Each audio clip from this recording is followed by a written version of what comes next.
바로 너 승무원 할래? 이렇게 물어보는 거예요. 근데 당신이 말한 것처럼 이력서에서는 승무원 관련된 거 준비했다고 와닿지 않는 이 말을 했을 때 면접관분들이 다들 고개 들고 한번 쳐다봐 주셨고 한 번만 뒤돌아보자. 비춰주는 온 우주가 너를 도와줄 거라고 했습니다. 여러분 제가 드디어 승준 Q&A를 가지고 왔습니다.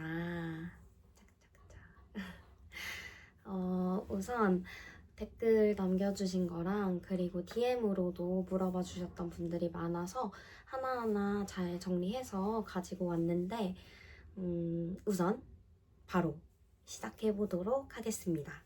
첫 번째는 나이는 1998년생 올해 29살이 되었습니다. 나이 괜찮았냐고 여쭤보시는 질문도 많았는데 그거는 좀 이따 뒤에 더 얘기하도록 할게요. 다음은 키. 사실 저는 키가 정말 작은 편인데 체형 검진에서 잰 키는 정확히 160.1이 나왔고요. 사실 키가 작은 편이라는 거는 계속 인지를 하고 있었는데 면접 보러 가기 전날인가? 제가 병원에 가서 키를 쟀는데 그날 조금 컨디션이 안 좋았는지 159가 나온 거예요. 그래서 그날 굉장히 최종 면접 전에 멘탈이 많이 흔들렸던 그런 기억이 있습니다. 어쨌든 공식적인 키는 160cm이고요. 앞니치를 물어봐 주신 분들이 계셨는데 제가 완전 정확히 집에서 재봤거든요. 우선 까치발을 안 들었을 때는 앞니치가 206cm가 나왔고 까치발을 들었을 때는 216cm가 나왔습니다. 또 몸무게를 많이 물어봐 주셨는데요. 사실 몸무게를 제가 말하기가 진짜 많이 부끄러운데 제가 키가 작은 거에 비해서 몸무게가 진짜 많이 나가요. 물론 정상 체중이지만 이제 승무원 준비를 하시는 분들이 너무 뼈마른 인간들이 많다 보니까 저는 그렇지는 않거든요. 저는 항상 정확히는 말하지 않겠습니다. 승준을 시작한 이래로 제 몸무게는 항상 앞자리가 5였고요. 꼭 유니폼을 입기 전에 4를 만들고 들어가는 게 제 목표입니다. 구두 높이는 저는 11cm를 신고 들어갔습니다. 다음으로 제일 많이 궁금해하셨을 스펙적인 부분인데요. 우선 첫 번째로 어학은 토익 700 중반 그리고 토스 AL 이렇게 두 가지를 제출을 했고 제2외국어는 없었습니다. 자격증은 BLS 프로바이더, 그래서 심폐소생술 자격증 하나 기입하고 또 안전교육 지도사 1급이라고 해가지고 자격증이긴 한데 좀 자격증이라고 하기 애매한 약간 그런 거 있잖아요. 그냥 온라인 시험으로 바로 합격할 수 있는 그것도 하나 취득을 우선 했어가지고 이렇게 두 가지를 기입을 했습니다. 경력은 모든 항공사에 전부 다 두 가지를 기입을 했는데 우선 첫 번째는 대학교 졸업하고 거의 바로 시작했던 개인 카페 알바 경력을 적었습니다. 그래서 1년 11개월 동안 개인 카페에서 2년 조금 안 되게 근무한 경력이랑 나이키 서비스팀에서 근무를 했어가지고 그 경력을 1년 2개월 기입을 했습니다. 봉사는 아예 없었고 기입하지 않았습니다. 그리고 어학 관련된 이제 준비법이나 팁 같은 걸 여쭤보신 분들이 계셨는데 우선 토스 같은 경우에는 제가 찍어놨던 AL 영상을 한번 참고하시면 좋을 것 같고요. 토익은 제가 점수가 막 엄청 높은 편은 아니라서 사실 팁을 줄 정도의 점수인지 잘 모르겠어요. 근데 그냥 저는 학원을 다녔었고 토익 학원이 대형 학원이 아니었어가지고 학원 다니면서 좀 기초 문법들 많이 잡는 식으로 준비를 했었습니다. 꿀팁은 여기까지 크게 없고요. 취업 사진은 엘리자베스 서울이라는 곳에서 찍었고요. 좋았던 점은 그냥 가도 다 이제 모든 걸 뭐 의상이나 아니면 머리 옆이 전부 다 합성이 된다는 게 가장 깔끔하고 좋았고 단점은 너무 비싸요. 사실 이 돈 주고 취업 사진을 찍는 게 맞나라는 생각이 조금 들긴 하는데 그때 저는 이제 그냥 한 번에 제대로 끝내자라는 생각으로 그냥 제일 마음에 드는데 한 군데를 골라서 찍었던 건데 막 강추는 모르겠지만 만약에 이제 인스타 쭉 보시고 그 취업 사진이 마음에 든다 아니면 저도 제 취업 사진을 띄워드릴게요. 그래서 요런 느낌이 만약에 마음에 든다라고 하시면 찍어보시는 걸 추천드리는데 가격대가 굉장히 높다는 거는 참고를 하시면 되겠습니다. 학과 전공 학점에 대해서 말씀을 드리겠습니다. 여기서 이제 특별한 경험에 대해서 여쭤보신 거랑 같이 제가 답변을 하려고 하는데요. 사실 저는 예술고등학교를 다녀서 예술고등학교 연극영화과를 졸업을 했습니다. 또 대학교도 공연예술학과를 졸업을 해서 고등학생 때부터 쭉 연기를 전공했었다는 그런 이미지가 강하게 작용을 할 수밖에 없었고, 그래서 전공을 살렸는지 여쭤보시는 분들이 많았는데, 저는 사실 전공을 빼놓고 저를 설명을 할 수가 없었어서 전공 관련된 답변을 이제 면접 때 하기도 했었고, 제가 합격한 자소서에는 그 첫 문항이 나를 한 문장으로 표현하는 거였는데, 거기에도 연기 전공이라는 것을 살려서 넣었었습니다. 그래서 학과는 공연예술학과 연기 전공을 했고요. 학점은 3.19였습니다. 학점도 사실 크게 높은 편은 아니었어요. 그래서 조금 학점으로 걱정이 되는 부분도 사실 있긴 있었는데, 그래도 3점대가 넘어가면은 학점에서 커트될 정도는 아닐 수 있을 것 같다는 생각을 조금 했습니다. 이제 승준 기간. 저의 승준 기간은 합격하기까지 정확히 1년이 걸렸습니다. 사실 장수생 분들이 정말 많으신 거에 비하면 제가 승준 기간이 아주 긴 편은 아니었던 것 같아요. 다만 나이가 조금 어리지는 않은 편이어서 조금 더 타이트하게 최대한 집중해서 정말 처음 승준 시작할 때부터 1년 안에 무조건 끝낸다 라는 마인드로 사실 승준을 시작했던 것 같습니다. 그리고 승무원 준비 전에 무슨 일을 얼마나 했었냐라는 질문이 있었는데, 우선 저는 21년도 8월에 4년제 대학교 졸업을 했고요. 승무원 준비를 25년 1월부터 시작했습니다. 요 사이에 공백기 동안 이제 연기 전공인 걸 말씀드렸듯이 졸업 이후에는 이제 배우가 되기 위해서 오디션도 많이 보고 이것저것 촬영도 하면서 조금 배우로 시간을 보냈었던 것 같고요. 이제 그 기간 동안에 사실 승무원 준비를 생각했던 건 아니지만 아무래도 수입이 막 일정하지 않다 보니까 이제 졸업을 하고 알바를 정말 뗄래야 뗄 수가 없었어요. 그래서 사실 정말 안 해본 알바가 없을 정도로 뭐 카페, 술집, 식당, 뭐 삼겹살집, 웨딩홀, 영화관, 쿠팡, 뭐 각종 단기 알바 정말 셀 수 없거든요. 그래서 졸업 이후에는 이제 배우로 활동하면서 제가 계속 서비스직 아르바이트를 했던 것이 이제 승무원 준비를 할 때 큰 도움이 됐습니다. 특별한 경험에 대해서 여쭤봐 주셨는데, 아무래도 승무원이 협업이나 배려심 이런 게 굉장히 중요하잖아요.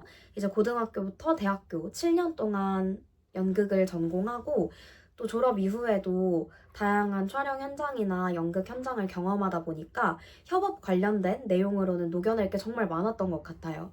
그래서 연기를 전공했다라는 게 저의 가장 특별한 경험이었고, 실제 면접장에서도 답변으로 사용을 하기도 했습니다. 이외에는 서비스직에 대한 경험은 특별한 경험은 나이키에서 경험을 했던 게 하나 있는데요. 저는 이걸 면접에서 자기소개로도 사용을 했고 자소서에도 넣었고 정말 하나 끝까지 밀어붙인 경험이 하나 있었는데, 나이키에서 이제 화이팅 무전이라는 게 있어요. 팀원들이 거의 한 7, 80명 정도 같이 일을 하는데 이제 무전기로 화이팅을 이제 얘기해주고 바쁜 시간대에 그런 무전에 관련된 얘기를 제가 어떻게 뭐 동료들을 치열업하고 조금 힘든 상황에서도 동료들을 잘 이끌어낼 수 있는 사람인지 그런 점에 대해서는 특별한 경험으로 어필을 했던 것 같습니다. 그리고 면접복 정보. 면접복은 1차랑 2차 면접 전부 다 저는 흰색 반팔 상의에 아이보리색 슬랙스를 입었고요. 정보는 진짜 아쉽게 이 위에 흰 색깔 상의는 저희 학원 선생님께서 직접 소장하시는 걸 빌려주신 거라서 정보가 없어요. 요거는 조금 많이 아쉽지만 비슷한 스퀘어넥을 많이 찾아보시면 좋을 것 같고, 최대한 깔끔한 좀 탄탄한 핏의 흰색 반팔을 입었었습니다. 외에 슬랙스는 쿠팡의 플랜데이 여성용 숏, 미디움, 롱, 프링, 스판, 세미 부츠컷 슬랙스 요거를 롱, 미디움, 크림색으로 구매를 했었고요. 1차, 2차 전부 다 이 슬랙스를 입고 갔습니다. 영상 면접. 이제 영상 면접 합격 팁이나 어떠한 어피어런스를 했었는지 말씀을 드릴게요. 제가 영상 면접을 합격한 경험이 1년 동안 딱 2번이 있는데요. 2번 다 똑같은 머리와 똑같은 의상을 입었었고, 우선 의상은 지그재그의 에브리모닝이라는 쇼핑몰에 에딘 타이 반팔 블라우스 멜로우 크림 제품을 입었고, 2번 다 이 제품을 입고 면접을 봤습니다. 머리는 똑같이 전부 다 반묶음을 하고 면접을 봤었습니다. 영상 면접 합격 팁이나 어떤 걸 중점으로 뒀는지 가장 많이 물어보셨는데, 저도 영상 면접을 준비할 때 어필을 해야 하는지, 면접복을 입어야 되는지 이런저런 고민이 정말 많았고 시도도 되게 많이 해봤던 것 같아요.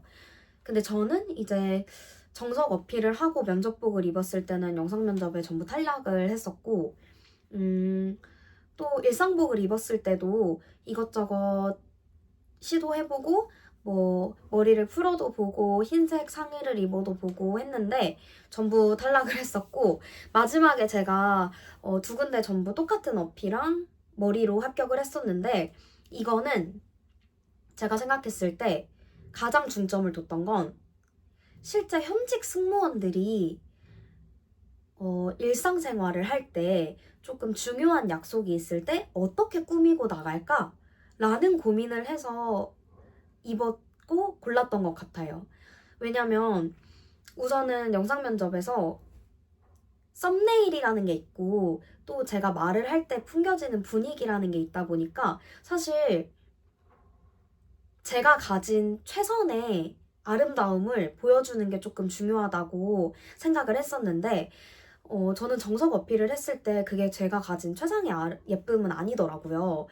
그러면 이제 일상적으로 가져가야 되는데 또 승무원답게는 보여야 되니까, 그렇다면 승무원들이 뭐 상견례를 가거나 승무원들이 중요한 약속을 나갈 때 어떻게 꾸미고 나갈까를 생각하고 가장 승무원스러운 일상복을 찾으려고 노력을 했었던 것 같고, 그렇게 생각을 해서 제가 찾은 가장 승무원다운 아름다운 예쁜 모습이 아무래도 합격에 작용을 했던 것 같습니다. 그리고 화장 같은 경우에는 전부 다 셀프로 진행을 했고요. 이제 샵도 여러 번 가보고 했는데 저는 영상 면접을 볼 때는 제가 하는 게 가장 마음에 들고, 또 저는 집에서 영상 면접을 보다 보니까 제가 직접 화면을 보면서 그때그때 쉐딩도 제가 원하는 대로 더 추가하고, 지금 어떻게 나오는지 립도 더 추가하고 지워보고, 이렇게 가장 최상의 예쁜 모습을 제가 직접 화면으로 보면서 화장을 하는 게 가장 잘 맞더라고요. 그래서 저는 우선 샵을 가지 않았고, 아무래도 제가 샵을 가지 않고 영상 면접을 합격했다 보니까 꼭 샵을 가지 않아도 된다고 생각을 하는데, 만약 나는 진짜 너무 똥손이고 진짜 직접 잘 못한다 라고 하시면 샵을 가는 것도 추천합니다. 다음으로 촬영한 카메라랑 조명에 대해서 말씀을 드릴게요. 저는 맥북 에어로 촬영을 했고 M1 2020년 버전입니다. 주변 스터디원들이나 다른 친구들한테 그 맥북 화면 보여줬을 때 조금 뽀샤시하게 잘 나온다고 얘기를 해주더라고요. 조명은 제가 사용하려고 했던 조명이 총 3개였는데 그중에 저는 2가지만 사용을 했었습니다. 쿠팡에서 구매한 게 2가지가 있었는데요. 첫 번째는 스마토이 스탠다드 탁상용 링 라이트, 링 조명 삼각대 세트였고요. 2번째는 비상 충전식 방송 촬영 셀카 휴대용 핸드폰 LED 삼색 조명이었는데요. 첫 번째 거는 높이가 조금 많이 높지 않다는 거 말고는 추천해요. 한번 보여드릴게요. 제가 한번 켜볼게요. 오, 진짜 밝네. 약간 이런 식으로 저를 전체적으로 밝혀줄 수 있는 용이어서 와우, 차이가 장난 아니네요. 그래, 이렇게 조명이 세니까 제가 직접 보면서 쉐딩 저 막 이만하게 하거든요. 어쨌든 그랬다. 그래서 요거는 좀 전체적으로 저를 밝혀주는 용도로 활용을 했었고, 이렇게 빛도 조절을 단계가 조금 많아서 조정 단계가 많아서 원하는 대로 할 수 있다. 그래서 이 조명은 추천을 하고요. 2번째로 구매한 쿠팡 제품도 보여드릴게요. 이거는 절대 추천하지 않습니다. 한번 켜서 보여드릴게요. 일단 이게 킨 거거든요. 자, 이게 꺼진 거, 킨 거. 이거 지금 빛이 들어오는 게 맞냐고. 진짜 요렇게 지금 이렇게 가까이 와야 비춰지는 거 보이시죠? 아니 영상 면접 볼 때 여기다 놔야 되는데 이거 지금 제가 킨 거거든요? 있을 때? 없을 때 똑같지 않아요? 그래서 요거는 진짜 전혀 저를 비춰주는 용도가 아니라서 이거는 그냥 좀 위급 상황 시에 약간 별로였어요. 그리고 다음으로 제가 하나 더 사용했던 제품이 있는데 그 라이트 밸런스의 스냅 라이트 SL750이라는 제품인데 요거는 제가 영상 면접 영상에서도 한번 보여드린 적이 있어요. 사실 이거는 제가 처음에 협찬을 받아서 사용을 했었거든요. 근데 협찬 떠나서 그냥 진짜 강추. 왜냐면 요거 제가 켜서 보여드릴게요. 이렇게 조그마한 사이즈인데 키면 빛이 이렇게 들어와요. 진짜 거의 아까 전에 요 전체 조명도 켜볼게요. 전체 조명에 버금가지 않는 빛의 크기인데 이게 사이즈가 정말 조그매서 그냥 집에서 찍을 때나 아니면은 그 인터뷰 박스 요런 데 갈 때 들고 다니면서 쓰기 좋거든요. 또 저는 이걸 어떻게 사용했냐면 맥북에 카메라 면이 있잖아요. 그럼 얘를 그 거치를 할 수가 있어요. 요렇게. 근데 여기가 보시면 뚫려 있어서 요 뚫려 있는 화면으로 렌즈가 딱 정확하게 나오거든요. 그래서 요런 식으로 만약에 얘가 맥북이라고 가정하면 이렇게 거치를 해놓고 저를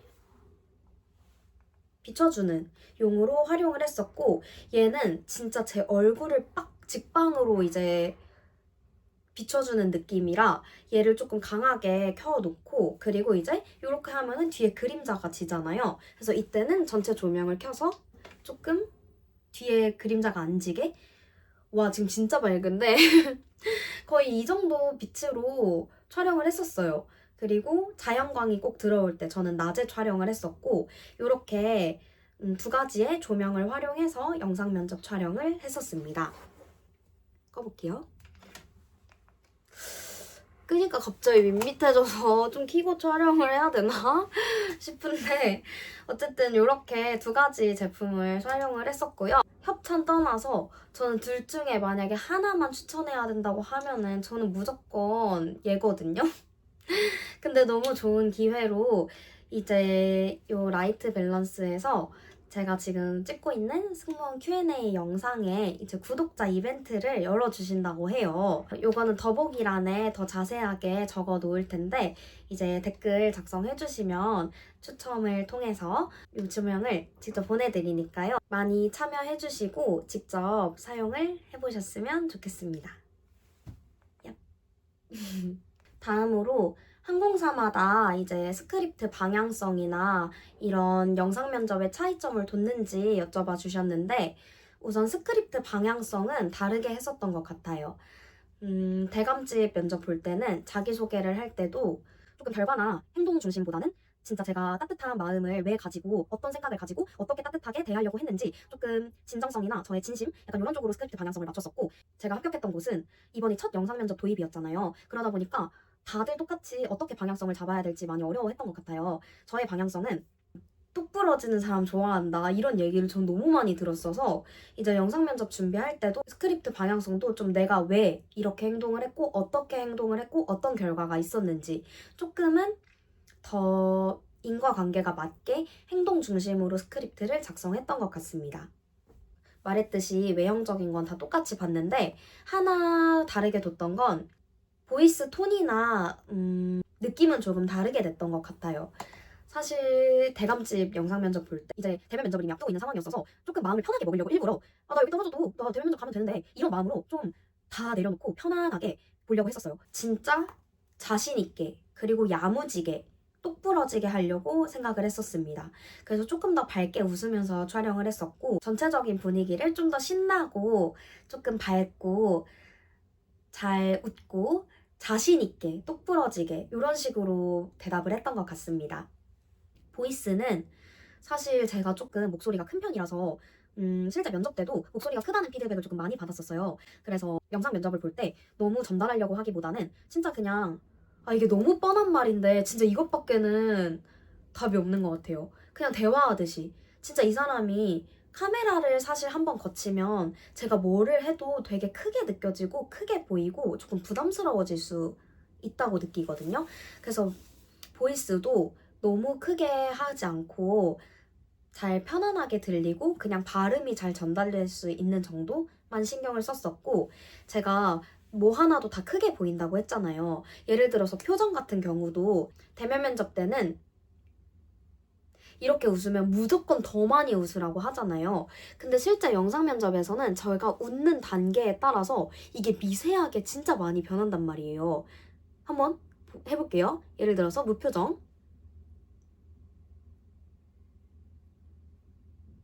약간 이렇게 단계별로 웃음에 비춰지는 게, 그냥 우리가 일상생활 할 때는 그냥 이렇게 웃으면 웃는구나 하는데, 영상 면접 때는 어떤 미소냐에 따라서 이미지가 정말 다르고 조금 부담스럽게 느껴질 수 있는데, 저는 개인적으로 영상 면접 때 많이 웃으면 조금 부담스러워지는 편이더라고요.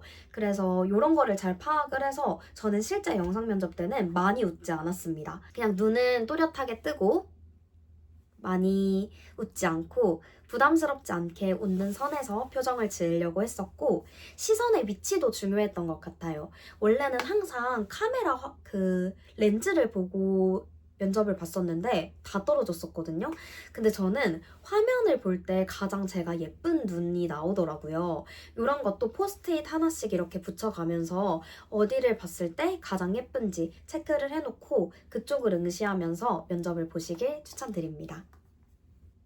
그럼 여기서 헤매샵도 같이 말씀을 드리도록 할게요. 받았던 헤매샵은 총 2군데가 있는데, 임원 면접이랑 1차 전부 다 롤링제이라는 곳에서 헤매를 받았었고요. 한 번은 어피, 그리고 한 번은 반묶음을 받았었습니다. 메이크업은 채원 실장님이셨는데 예뻤어요. 마음에 들었고, 근데 사실 어피는 완벽하게 제 마음에 쏙 들지는 않았던 것 같아요. 그래서 메이크업은 굉장히 마음에 들었는데, 만약 어피를 또 받아야 한다고 하면 조금은 망설여지는 것 같습니다. 근데 또 선생님들마다 다르고 그 어피가 잘 어울릴 수도 있으니까 조금 많이 보시고 한번 가보시면 좋을 것 같고, 어피는 뭔가 뽕을 많이 살리지 않는 느낌의 어피였어요. 그래서 이런 게 잘 어울리신다고 하면 가보시면 좋을 것 같고, 최종 면접 때는 에이미어블이라는 곳을 갔습니다. 그리고 사실 저 오늘도 에이미어블에서 헤매 받은 거거든요. 그 수빈쌤이랑 이제 최종 면접 때 인연이 돼가지고 이번에 모델을 해드릴 겸 갔었는데, 마침 오늘 헤매를 받았는데 또 너무 마음에 드는 거예요. 그래서 오늘 무조건 Q&A 영상 찍어야겠다라고 생각을 해서 촬영을 하고 있고, 에이미어블 때는 제가 사실 여기서 어필을 안 받았어요. 최종 때 반묶음을 하고 갔다 보니까, 반묶음만 말씀을 드리자면 머리도 괜찮았고 개인적으로 메이크업이 너무 좋았는데, 왜냐면 제가 한 끗 차이로 진짜 촌스러워지기 쉬운 얼굴이고, 그리고 제가 진하게 하지 말라고 요청을 해드리기도 했고, 딱 제 얼굴에 맞는 많이 진하지 않은 화장을 잘 해주셔서 나는 대면 면접이어도 너무 진한 화장은 싫고 좀 내 얼굴에 맞는 좀 자연스러운 화장을 원한다 라고 하시면 완전 강추입니다. 좀 자세히 보여드릴 수 있나? 피부 표현이 진짜 이 광나는 게 미쳤거든요. 진짜 피부 표현이 대박이에요. 딴 것보다 수빈쌤의 가장 그거는 피부 표현이 미쳤다. 그래서 진짜 이렇게 좀 광나는 예쁜 피부를 잘 만들어주시고, 눈도 과하지 않게 속눈썹 딱 예쁘게 잘 붙여주시는 거, 이게 너무 좋아서. 그리고 대면 면접 때 헤어가 어피 아니어도 합불 요소에 영향이 없냐라는 질문이 있었는데, 요거는 항공사마다 너무 다른 것 같아요.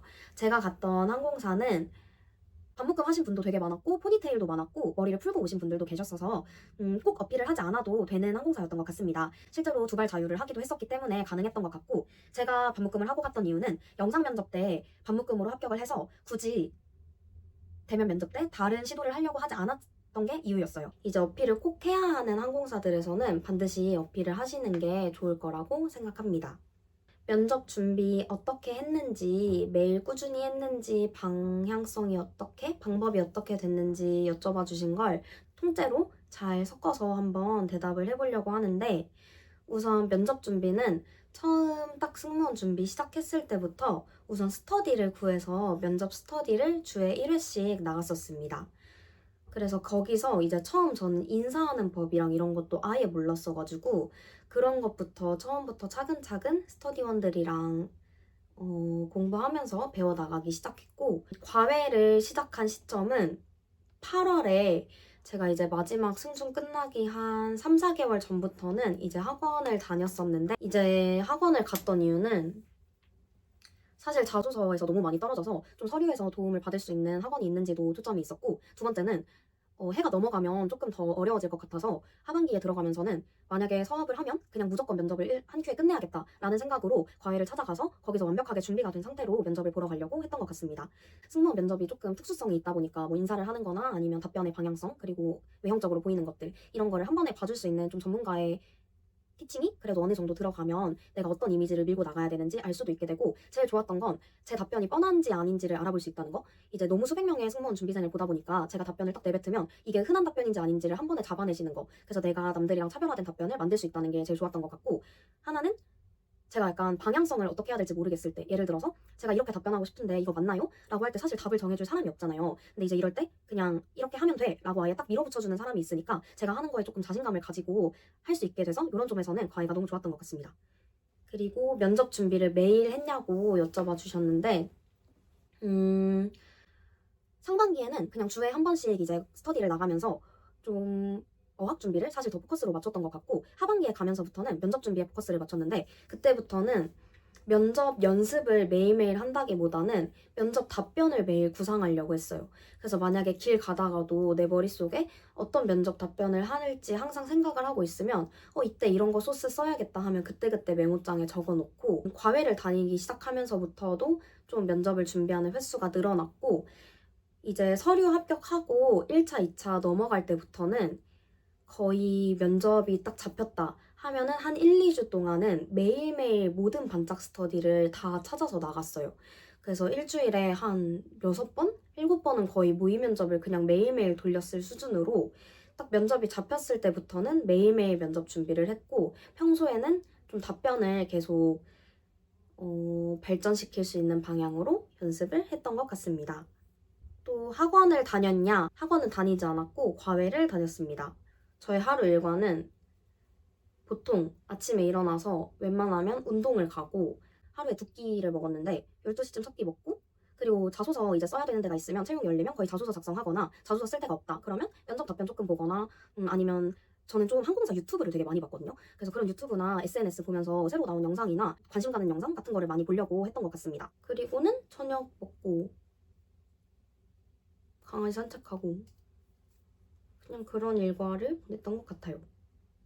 다음으로 보이스, 발성, 표정 준비 어떻게 했냐 였는데, 저는 사실 보이스랑 발성은 말했듯이 연기를 전공했다 보니까 조금 발음이나 발성 같은 게 잡혀있는 상황이었어서 크게 더 발성을 연습하거나 뭐 복식호흡을 해야 되거나 이렇진 않았는데, 오히려 저는 목소리가 너무 크다는 피드백을 너무 많이 받아서 좀 또박또박 말하는 게 습관이 되어 있다 보니까 그게 너무 승무원스러운 친절함으로 잘 안 보이고 그냥 딱딱한 좀 너무 야무진 모습으로 비춰질 수 있어서, 오히려 저는 조금 더 목소리 크기도 줄이고 진짜 어르신이랑 대화하는 것처럼 좀 친절하게 어떻게 말해야 되는지 이런 식으로 보이스의 방향성을 잡아갔습니다.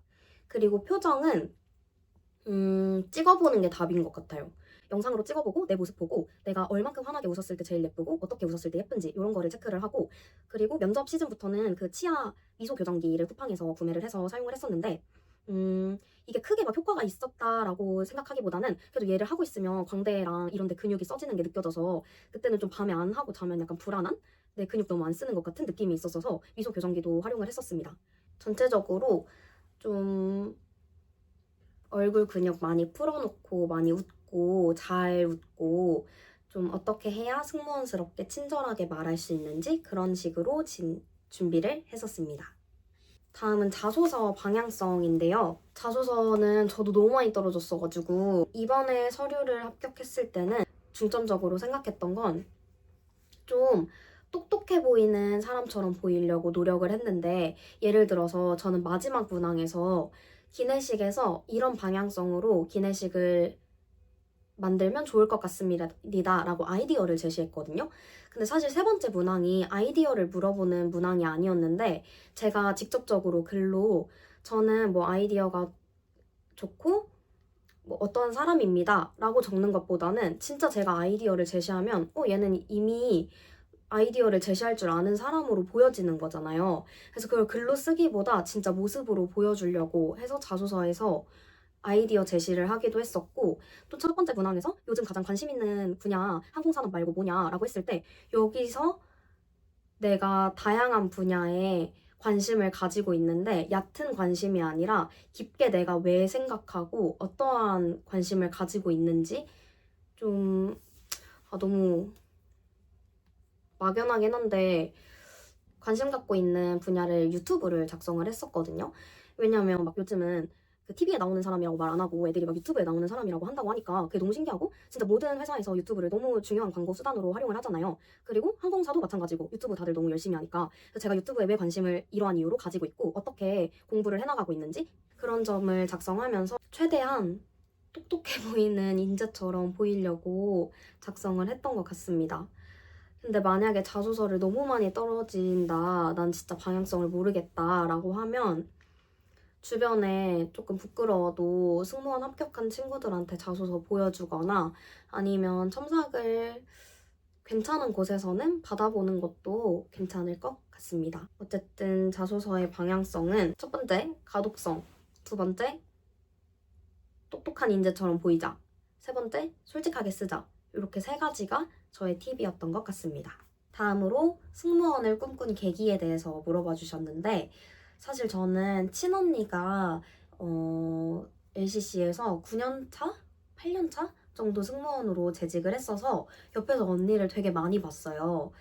근데 이제 아무래도 저는 연기를 전공하고 좀 프리랜서로 불안정적인 그런 생활을 많이 이어가다 보니까 어렸을 때는 그냥 직업만 보고 그게 하고 싶었는데 막상 성인이 되고 20대 후반이 될 쯤 제가 프리랜서랑 진짜 안 맞는 사람이라는 걸 너무 많이 깨닫더라고요. 그래서 좀 안정적인 직장에 대한 우선 로망이나 좀 그런 원하는 니즈가 있었고 그걸 이제 언니가 어렸을 때부터 승무원이 꿈이었어서 너무 만족하면서 잘 다니고 또 한 번은 이제 제가 연기 그만두고 나 뭐 하지? 라고 고민하고 있을 때 가족여행을 갔거든요, 해외로. 근데 이제 이모들이랑 이모부들이랑 진짜 한 열 몇 명이서 대형 여행, 대가족 여행을 갔는데 제가 하루는 그 오전에 나 그냥 여행 관광 안 가고 나 그냥 호텔에 있을래 라고 하고 그냥 가족들만 관광 여행을 가고 저는 호텔에 가만히 쉬다가 헬스장을 갔어요. 근데 이제 헬스장이 그 다낭 바다가 보이는 헬스장이었는데 기분이 너무 좋은 거예요. 근데 그때 언니는 비행을 가 있었거든요. 그래서 언니한테 카톡을 하다가 나 지금 호텔에서 그 헬스장에서 운동하는데 지금이 여행 온 중에 오늘이 기분 제일 좋다고. 근데 언니가 그때 바로 너 승무원 할래? 이렇게 물어보는 거예요. 뭔가 이제 그런 비행을 다니고 뭐 관광을 하고 이런 것도 있지만 사실 좀 연차가 쌓이고 주된 이제 생활이 호텔 가서 헬스장에 있고 뭐 그러다 보니까 좀 그때 그럼 진짜 만약에 승무원이 되면 해외 나가서 이런 뷰 보면서 운동도 하고 그럴 수 있는 건가 하면서 좀 더 관심이 생겼던 것 같고 그리고 아무래도 항공권이었던 것 같아요. 이제 언니가 좀 퇴사를 고민하기 시작하면서부터 한평생 언니의 항공권만 써왔는데 언니가 퇴사하면 엄마도 좀 좋은 데도 보내주고 하고 싶은데 내가 이제 승무원이 되면 반대로 언니가 그동안 저한테 누리게 해줬던 걸 이제 언니가 쓸 수 있으니까 좀 그런저런 여러 이유들을 가지고 결정적으로 승무원이라는 직업을 꿈꾸게 된 것 같습니다. 이제 제일 궁금했을 대면 면접에 대한 이야기인데요. 대면 면접의 세세한 후기를 알려달라. 어떤 질문 받았고 어떤 답변을 했냐라는 질문에 대해서 답변을 하도록 하겠습니다. 간단한 거부터 어학이나 나이를 중요하게 본다고 느꼈냐라고 여쭤봐 주셨는데 사실 중요하게 본다고 느끼지 않았어요. 일단 서류를 합격하고 나서부터는 진짜 면접장에서는 어학이랑 나이로 누구를 가르지 않는 것 같아요. 그냥 이 사람이 풍기는 분위기나 답변을 보고 뽑는 거지 얘가 나이가 몇 살이고 쟤는 몇 살이니까 이렇게 절대 보지 않아서 어학이랑 나이를 중요하게 본다고는 느끼지 못했습니다. 대면 면접 어떤 질문 받았고 어떻게 답변했냐. 우선 1차 임원 면접 때는 처음 들어갈 때부터 면접 짧게 볼 거라고 하셨고 면접관님이 3분 계셨는데 3분이서 딱 하나씩만 공통 질문을 하시고 아무도 개별 질문 없이 면접이 끝났습니다. 그때 받았던 질문들은 우선 첫 번째는 대구에 거주하는지 를 답변하고 이어서 다수의 이익을 위해 나를 희생했던 경험에 대해 말해달라 였고 두 번째 면접관님은 한 문장으로 항공 안전에 대해서 표현해달라 라고 얘기를 하셨고 세 번째 질문은 오늘 의상을 다들 각자 다양하게 입고 온 이유가 있을 텐데 뭐를 어필하고 싶어서 의상을 입고 온 건지 그거에 대해 얘기해달라 이렇게 총 공통 질문은 3가지를 받았습니다.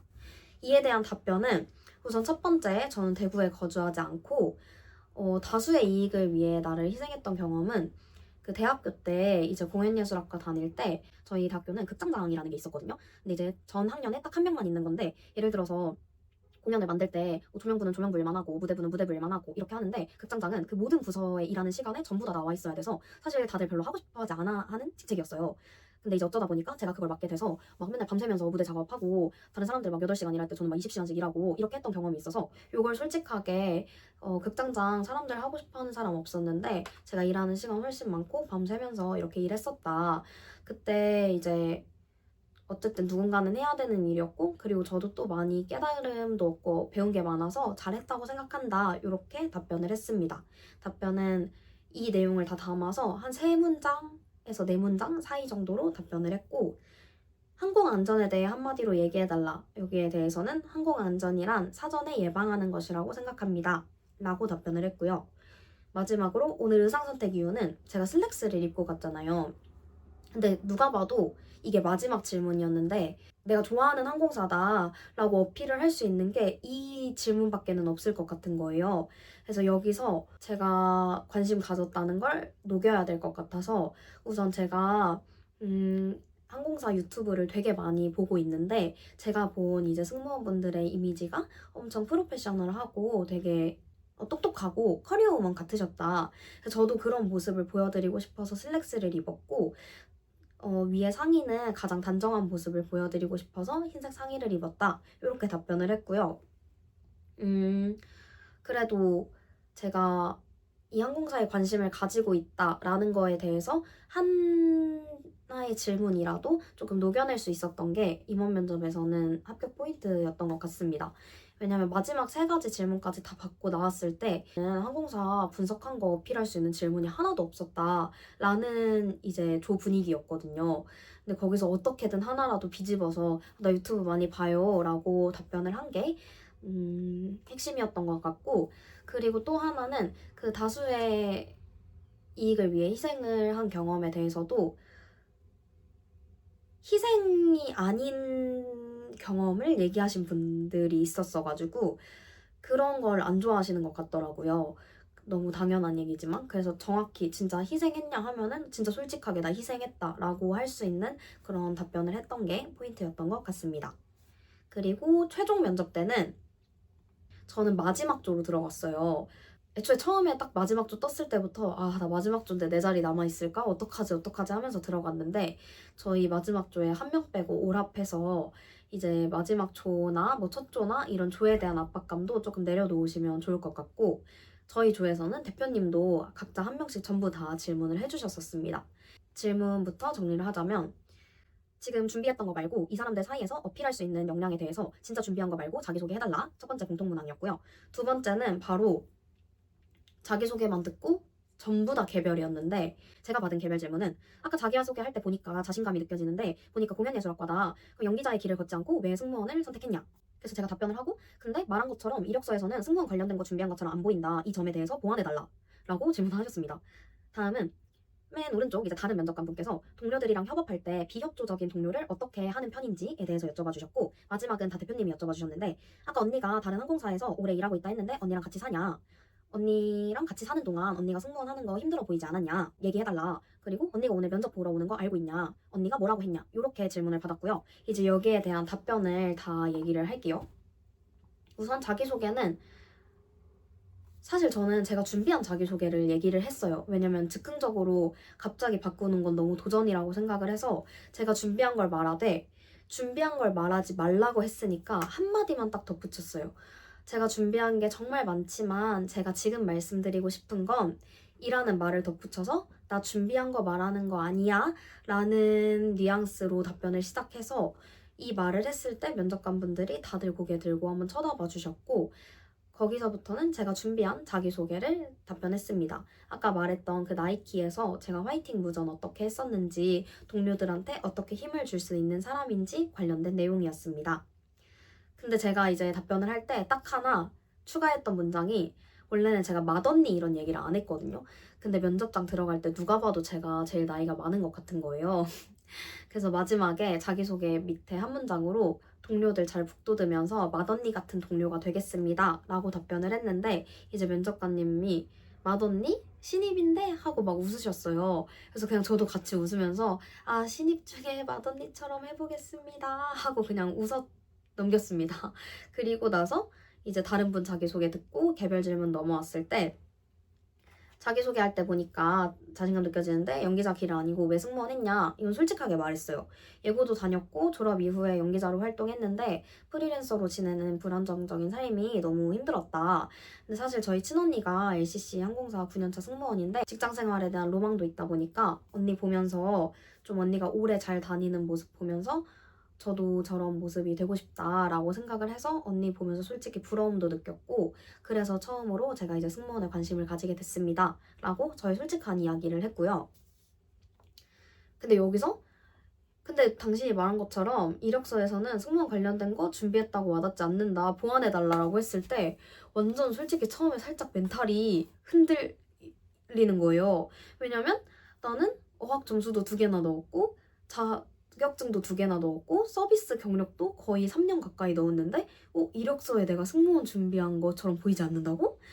난 뭘 대답해야 되지? 라는 생각이 순간적으로 확 들면서 나 뭐 대답해야 되지? 라고 했는데 여기서는 그 순간 현장의 분위기로 제가 느낀 건 아, 지금 내가 승무원 준비한다고 한 거 제대로 안 와닿았구나. 보완 설명해야겠다.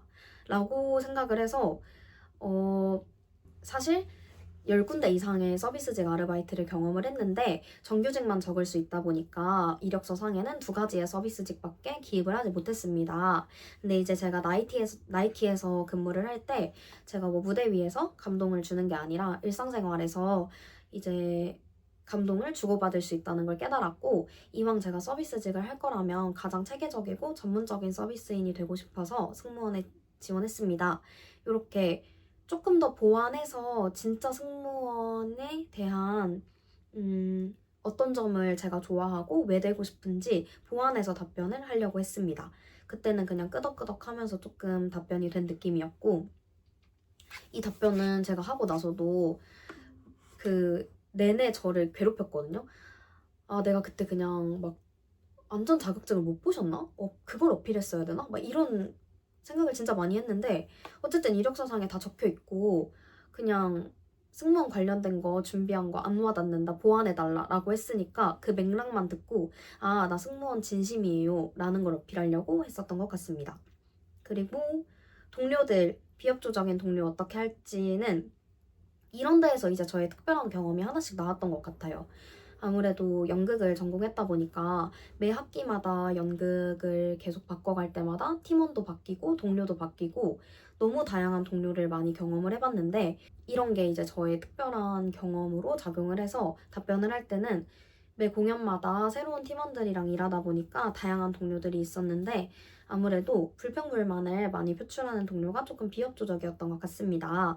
그럴 때는 우선 연습 시간에는 방해가 되니까 조금 놔두고 쉬는 시간에 우리 잠깐 앞에 걸을까? 하고 데리고 나와서 얘기도 좀 들어주고 그래도 우리 연습실에서는 같이 으쌰으쌰 하는 게 좋지 않을까? 이런 식으로 달랬던 것 같습니다. 라고 답변을 했는데 여기서의 포인트는 제가 진짜 겪어봤던 일을 얘기했던 거 그리고 또 하나는 진짜 제 말투처럼 들려드린 거 뭐 우리 잠깐 앞에 좀 걸을까? 아니면 뭐 우리 으쌰으쌰 하는 게 좋지 않을까? 이런 식으로 진짜 제가 친구한테 말할 때 어떻게 말하는지 그냥 이렇게 면접장에서 말을 했거든요. 그래서 이거 보고 아, 친구한테 저렇게 대하는 사람이면 동료한테 저렇게 대하겠네 라는 모습으로 비춰졌을 것 같아요. 그리고 마지막으로 이제 대표님이 물어봐 주셨던 것들에서는 언니랑 같이 사냐? 언니 3년 전에 결혼해서 나갔다. 그래도 같이 사는 동안 힘든 점 보지 않았냐? 라고 해서 솔직하게 맞습니다. 언니가 입사 초기에는 정말 힘들어해서 사실 꿈이라더니 저게 괜찮은 게 맞나 걱정도 많이 했는데 오히려 가까이에서 지켜보면서 단점들을 보게 됐는데 여기서 살짝 아차 싶어서 제가 느끼기에 되게 사소한 단점들 약간 이렇게 조금 말을 조금 순화시켜주고 그런 단점들을 보면서 정말 제가 이 일을 하면 이 점들을 잘 이겨낼 수 있나? 오히려 더 진지하게 깊게 생각을 해볼 수 있었고 제가 느끼기에는 장점이 훨씬 더 많았습니다. 라고 솔직하게 얘기를 드렸어요. 그랬더니 이제 언니가 오늘 면접 보러 오는 거 알고 있냐? 라고 하셔서 알고 있다. 라고 대답을 했더니 언니가 뭐라고 했냐? 라고 얘기를 해서 여기서 제가 한 답변은 언니가 쓰던 머리망이랑 머리핀 같은 걸 저한테 전부 다 보내줬고 그리고 온 우주가 너를 도와줄 거라고 했습니다. 라고 답변을 했는데 이때 조금 많이 다들 뭔가 하하하 이렇게 웃는 건 아니지만 그래 이렇게 좀 인자하게 좀 웃어주시면서 좋은 모습으로 봐주신 것 같아요. 여기까지의 답변의 팁은 저는 진짜 그냥 솔직하게 답변을 전부 다 하려고 했고 마지막 답변도 언니가 뭐라고 했냐고 한 거는 진짜 아예 사실 준비를 안 했던 답변인데 진짜 언니가 했던 말을 사용하기도 했고 마지막에 온우주가 너를 도와줄 거라고 했다 이 말이 다들 너무 어른들이니까 그 앞에서 이 말을 사실 하는 게 맞나? 라는 생각이 들었는데 그 답변에 저의 모든 간절함을 넣을 수 있을 거라고 생각을 해서 그 순간에 이제 그 답변을 하게 되었고 왜 합격한 것 같은지 팁이 뭔지에 대해서는 제가 크게 정리했을 때 일단 첫 번째 애사심 정말 모든 면에서 보여줄 수 있는 것 같아요. 답변에서 내가 뭐 어떻게 관심 가지고 있는지도 보여줄 수 있는데 저 면접장에서 저 아예 소리 내고 막 웃었거든요. 대표님이 살짝 장난치시면 막 아예 그냥 막 깔깔깔깔 막 웃고 좀 그런 데에서도 사실 어른들이 보기에는 잘 보여지고 싶은 모습으로 비춰질 것 같다는 생각을 면접이 끝나고 했어요. 그래서 좀 면접장에서 엄청 나 여기 진짜 오고 싶어. 나 너네한테 정말 잘 보이고 싶어. 어떤 말 하면은 같이 웃고 소리내서 웃고 장난도 치고 이런 모습이 좀 애사심이랑 간절함으로 비춰지지 않았나 싶고 그리고 솔직함. 면접 답변은 진짜 다 솔직하게 제 얘기만 하려고 했고 꾸며내지 않으려고 했던 게 팁이었던 것 같고 전체적인 이미지는 사실 좀 야무지고 똑부러진 느낌을 내고 싶었는데 막상 들어갔을 때는 그런 느낌으로 들어갔지만 이제 앞에 면접관님들이 다 어른들이시고 이제 장난도 쳐주시고 하니까 그냥 너무 밝게 웃게 되더라고요. 그래서 어떻게 보면은 좀 잘 웃고 그냥 어딜 가도 어른들한테 잘 대할 것 같은 그런 모습의 이미지가 마지막엔 비춰지지 않았나라고 생각을 하고 그리고 간절함에 대한 얘기를 하나 덧붙이고 싶은데 제가 생각했을 때 합격한 팁에 조금 추가될 것 같은 게 마지막에 이제 면접장에서 나올 때 제가 앞에서 세 번째였는데 맨 앞에 분이 이제 면접장 문을 열고 나가셔야 되는데 긴장을 너무 많이 해서 그 면접장이 문 옆에 버튼을 눌러야지만 문이 열리는 면접장이었거든요. 근데 이걸 못 보시고 문을 이렇게 계속 덜컹덜컹 하고 있었어요. 그동안에 이제 면접자 4명은 다닥다닥 붙은 거죠. 근데 이제 면접관님이 그거 옆에 버튼 눌러야 열려요 이렇게 말을 하셨는데 그것도 이제 못 듣고 문을 이제 열려고 하셔서 제가 이제 그 맨 앞분 한 명, 저 이렇게 세 번째였는데 이 2명 건너뛰고 버튼 이렇게 대신 누르고 문을 이렇게 열어줬어요. 그래서 앞에 2분이 나가셨는데 제가 마지막까지 면접장에서 저희가 최종 인사가 없었거든요. 마무리 인사가 그냥 수고하셨습니다 하고 이제 다들 그냥 네 고생하셨습니다 하고 이제 나오는 분위기였는데 마무리 인사를 제대로 안 한 것 같아서 너무 아쉬운 거예요. 그래서 진짜 마지막이라는 생각으로 한 번만 뒤돌아보자 하고 문 열고 나가고 뒤를 딱 돌아봤을 때 대표님이 저를 쳐다보고 계셨어요. 그래서 너무 놀래서 예쁜 인사가 아니라 진짜 약간 이런 식으로 그냥 약간 경례하듯이 인사를 하고 나왔는데 그런 하나하나가 어떻게 보면 좀 마지막에 뒤돌아보는 모습도 전 진짜 간절해서 뒤돌아봤기 때문에 그런 모습이 다 비춰지지 않았나라고 생각을 하고 좀 현장에서 다른 사람을 우연치 않게 도와주거나 그런 모습이 비춰져서 이런 것들이 저의 합격 팁이었던 것 같습니다. 정리하자면 저는 이제 면접을 준비할 때 제가 꼭 말해야 되는 에피소드, 꼭 어필해야 되는 저의 장점을 키워드로 정리해놓고 예를 들어서 성실함, 그때 어떤 에피소드, 협동, 그때 어떤 에피소드, 그리고 체력, 그때 어떤 에피소드 이렇게 정리를 해놓고 그럼 어떠한 답변을 해도 되는 질문들이 있잖아요. 예를 들어서 장점을 물어봤을 때 이 중에 어떤 걸 말을 해도 상관이 없잖아요. 그럴 때 내가 앞에 하지 않은 키워드를 말을 하고 또 다른 면접자들의 이야기를 듣고 앞에서 협동을 너무 많이 얘기했다. 그럼 저는 협동을 말하지 않고 체력을 얘기하고 이런 식으로 적재적소에 맞는 키워드랑 에피소드를 꺼낼 수 있는 연습을 가장 많이 했었고 이렇게 면접장에서 할 수 있었던 거는 면접장에 들어가서 외운 답변 말하려고 하지 않고 이미 내 머릿속에 다 있으니까 이제부터는 그냥 현장에서 느껴지는 대로 하자 라는 생각으로 면접관님들이랑 대화 잘 주고받고 어떤 거 궁금해 하시는지 키워드 그 뉘앙스 체크해서 아 이런 거 말을 해주면 되겠다 라고 그때그때 진짜 현장에 집중해서 솔직하게 답변을 했던 게 저희 면접 합격 팁인 것 같습니다. 제가 취업까지 갈 때는 자신감이 좀 있었던 것 같아요. 실제로 제 일지망 항공사기도 했고 그래서 준비를 정말 열심히 했고 기업 분석도 이보다 더 나에게 어떤 걸 물어봐도 나는 어떤 기업 분석으로도 다 답변을 할 수 있고 만약에 뭐 이 항공사에 대해 물어봐도 앞에서 다 다른 얘기해도 난 또 다른 얘기 할 수 있어. 이런 자신감이 있을 정도로 준비를 좀 열심히 했어서 이제 면접장에 들어갔을 때 정말 자신감 있게 임할 수 있었던 게 가장 큰 팁이었던 것 같습니다. 그리고 이제 대구 베이스 지역에 대한 고민은 없었는지 왜 지방 베이스를 선택했는지 물어봐 주셨는데 사실 지역에 대한 고민은 아예 없었고 선택의 이유도 없어요. 그냥 저는 일지망이 이 항공사였는데 제가 승무원 준비를 시작하고 한 번도 채용이 안 되다가 처음으로 딱 뜬 채용이 이제 대구랑 부산 베이스였어가지고 선택의 여지가 없이 그냥 무조건 지원은 당연히 해야 됐었던 상황이고 그리고 자취하냐 이거는 자취는 안 하고 이제 대구 베이스로 내려가면 자취를 할 예정입니다. 그리고 여기서부터는 이제 멘탈 관리법 같은 거에 대해서 조금 많이 질문해 주신 거 다 묶어서 한번 답변을 해보려고 하는데요. 우선 첫 번째, 남자친구나 지인한테 지원하는 거를 말을 했나 탈락했다는 걸 말하기가 되게 슬픈데 어떻게 하면 편하게 잘 털어놓을 수 있을까요? 라는 질문이 있었는데요. 우선 지인한테는 지원하는 걸 크게 말하진 않았던 것 같아요. 사실 친구들한테 이미 다 취업도 했고 막 각자 자기 인생 살고 있는데 나 이번에 어디 지원했어 어디 지원했어 라고 말을 할 일이 없어서 지인한테는 말을 하지 않았던 것 같고 남자친구한테는 전부 다 말을 했는데 탈락하는 거 말하기 슬픈데 어떻게 하면 잘 편하게 털어놓을 수 있냐 이거는 저도 앞에서 엄청 많이 울었었거든요.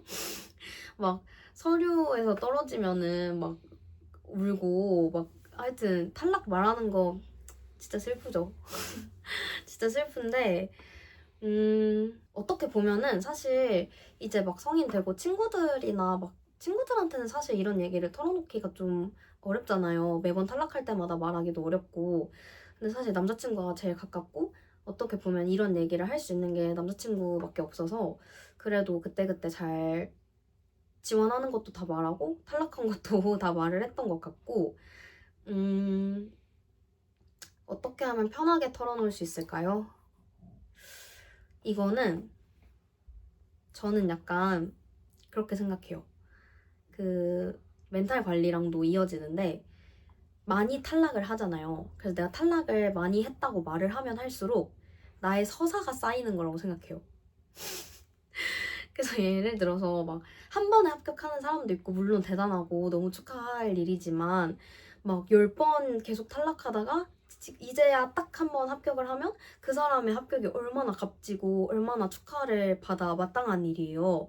그래서 제가 탈락 한 번 말하는 게 너무 아프고 슬프긴 하지만 뒤돌았을 땐 그래 나의 더 단단한 스토리가 쌓여가는구만 어디까지 가나 보자 약간 이런 생각으로 탈락이 거듭될수록 나중에 더 크게 축하받겠네. 나 진짜 나중에 되면은 엄청 기뻐할 만한 일이네. 라는 생각으로 그냥 그때그때 잘 편하게 마음이 마냥 편하지만은 않았지만 털어놨던 것 같고 근데 사실 어떤 얘기를 해도 이해해줄 사람이니까 옆에 있는 거잖아요. 그래서 그냥 마음 편하게 털어놓을 수 있었으면 좋겠어요. 그리고 멘탈 관리법, 나이 괜찮았냐? 사실 저는 승준 시작할 때 나이에 대한 압박은 은근히 없었어요. 왜냐면 막 면접장 들어갔을 때 사실 너 나이 때문에 탈락 이렇게는 안 할 거라고 생각을 했었고 나이 때문에 떨어질 거면 그냥 애초에 나는 그냥 원래 떨어질 사람이라고 저는 생각을 했어가지고 사실 막 엄청나게 막 나이가 엄청 많은 편도 아니라서 제가 이렇게 말하는 걸 수도 있지만 오히려 나이에 관련된 거는 그냥 제 일상생활에서는 조금 있었던 것 같아요. 친구들도 다 취업하고 이제 막 다들 어느 정도 자리 잡아가는데 나만 아직도 취업 준비를 하고 있는 것 같으니까 좀 다른 일도 오래 했었고 그래서 한 해가 지나갈 때 내 나이가 바뀌는 거에 대한 부담감은 있었지만 승무원 준비를 함에 있어서는 나이로 스트레스를 많이 받지는 않았습니다. 그리고 요즘 추세가 또 30대도 너무 많이 뽑히고 많이 나이가 좀 완화됐다고 저는 생각을 해서 많이 스트레스를 받지 않았으면 좋겠다고 생각을 하고 승준 막연한데 어떻게 이겨냈냐 저는 그렇게 생각했어요. 이거는 제가 연기를 했어서 그런 걸 수도 있는데 사실 제가 지금까지 했던 일은 한 명을 뽑는 일을 계속 했어가지고 몇백 명이 지원해도 1000명이 지원해도 한 명만 뽑는 일을 했었는데 사실 승무원은 그래도 채용이 계속 열린다는 보장이 있고 그리고 한 번에 몇십 명, 많게는 뭐 200명까지 이렇게 뽑으니까 한 명만 뽑는 자리가 아닌데 다음 채용 또 열릴 건데 그 중에 내 자리 하나 없을까? 라는 마음으로 사실 많이 버텼던 것 같고 그리고 전 그 말을 진짜 믿었어요. 그 누구나 하나의 항공사는 꼭 자기에게 맞는 항공사가 있다. 꼭 하나의 항공사는 자기 자리를 찾아 들어가더라. 라는 말을 너무 믿었어요. 그래서 한 군데 한 군데 떨어질 때마다 내 항공사 따로 있나 보다 라고 생각을 했고 똑같은 항공사에 여러 번 떨어질 때도 이번엔 아닌가 보다. 난 다른 항공사 가면 되지. 약간 이런 생각도 하고 뭐 그때그때 막 어디 떨어지면 그래라 나도 다른 항공사 나도 딴 데 골라갈 거다 뭐 이런 마음으로 버텼을 때도 있고 아니면 다음 채용 있으니까 또 다음 거 준비하면 되지 이런 마음으로 버텼을 때도 있고 승무원 준비가 되게 막연하긴 한데 사실 승무원도 그냥 직업일 뿐이잖아요. 근데 직업은 누구나 가질 수 있는 거고 그런 마음으로 내가 못할 거 없다 라는 마음으로 버텼던 것 같습니다. 멘탈관리법? 멘탈관리법은 와르르 무너질 때가 있잖아요. 그냥 눈물 팡 터질 때.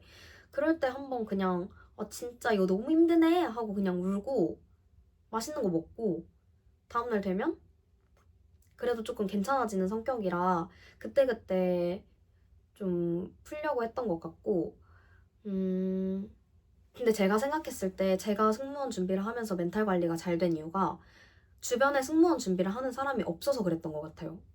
왜냐면 이게 주변 사람들이랑 비교하기 시작하면 이번 채용에 나는 떨어졌는데 쟤는 됐고 이렇게 하기 시작하면 멘탈 잡기가 너무 어렵잖아요. 저도 이제 연기를 할 때는 그랬었고 근데 저는 주변에 승무원 준비를 하는 사람이 아무도 없다 보니까 그냥 저만의 속도로 내가 되냐 안 되냐지 누가 되는 거에 영향을 받지 않았던 게 컸던 것 같아요. 그래서 멘탈이 너무 많이 흔들리고 힘들 때는 그냥 SNS도 다 끊고 인스타 잠깐 삭제하고 주변 사람들 소식 그냥 듣지 말고 내 거만 하는 게 좀 멘탈 관리에 도움이 되지 않을까라고 생각을 합니다.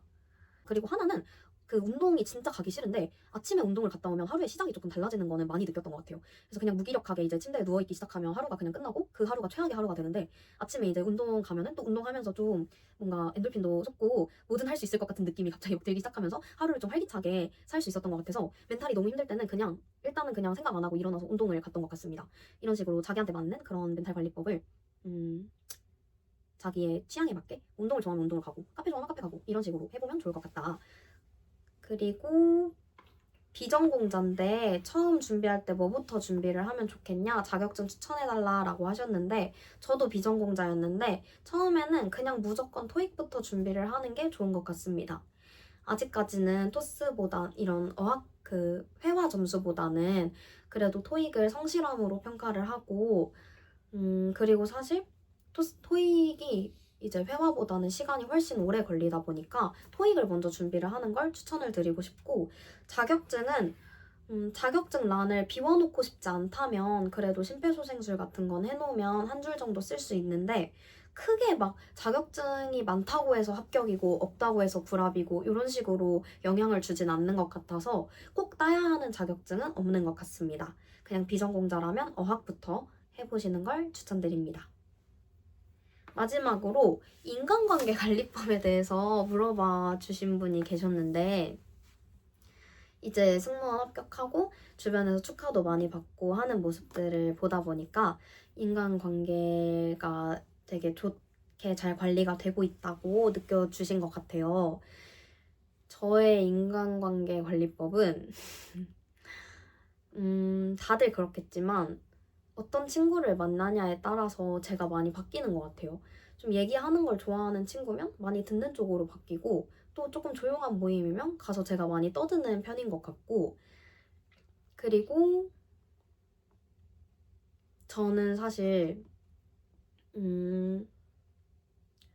조금 제가 안 맞는다, 이 사람이랑 안 맞는다라고 느끼면 안 맞아서 감정의 골이 괜히 생기기 전에 이미 거리를 조금 두는 편이어서 조금 두루두루 잘 지낼 수 있는 게 초반에 이 사람이랑 친해졌을 때 나 이 사람이랑 조금 안 맞네 하면 적당히 요 정도의 그냥 좋은 사이로 그냥 요 정도의 거리감을 유지해야겠다라고 해서 굳이 그 사람이랑 더 친해지려고 노력하지 않고 그 적당한 거리감을 유지하다 보니까 조금 안 맞는 사람도 그냥 그때그때 웃으면서 인사하고 잘 볼 수 있는 것 같고 친한 사람이면은 좀 저도 모르게 많이 챙기는 편인 것 같아요. 연락도 자주 하고 또 보고 싶고 그럼 보러 가고 친구들이랑 그래도 좀 주기적으로 정기적으로 만나려고 하는 편이어서 만났을 때는 그냥 재밌게 놀고 친구 얘기 잘 들어주고 그런 게